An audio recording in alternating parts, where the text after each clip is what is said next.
Well, Alice Hill is David Rubenstein's Senior Fellow for Energy and the Environment at the US Council on Foreign Relations. Look, we have the two largest emitters, the two largest economies, and they are both contributing significantly to the climate change crisis.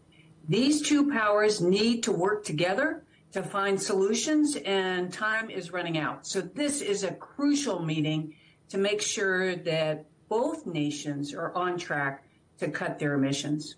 So the stakes, as you say, could not be higher, but with global inflation, the Ukraine conflict and the energy crisis all making efforts to get to net zero much, much harder, how can these superpowers actually talking lead to tangible change?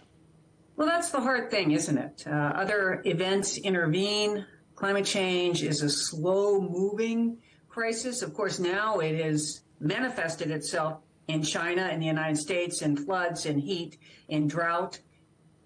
These two nations need to prioritize climate change going forward. It used to be thought that this was a threat for the distant future. It's a threat for now, so it needs to be treated like the other threats that are unfolding across the globe and have urgent action. And Secretary Kerry's visit comes hot on the heels of other high-profile trips to China by the Secretary of State Antony Blinken and Janet Yellen, the US Treasury Secretary. How is the dial moving, do you think, in terms of the tone of dialogue between China and the United States?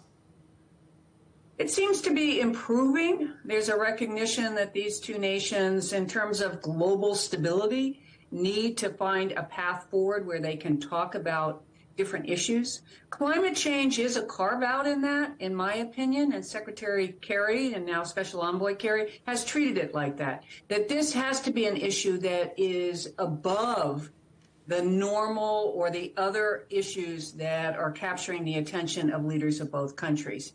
I hope progress in China joining with the United States in figuring out a path forward. There are certainly a number of ways that they could focus, or things they could focus on. Methane, reducing that very fast-acting greenhouse gas pollution, as well as deforestation, and of course coal, when we're talking about China and the United States. And finally, in terms of boosting the green technology industries in the United States, do you think China will be looking to the Biden administration for examples of how governments can act? And do you think that Washington would be looking at what China is doing too? Well, certainly the United States is looking at what China is doing in terms of the supply of critical minerals, because in order to achieve the green transition, we're going to need to have access to critical minerals. And of course, China has the greatest access, the greatest control over those minerals.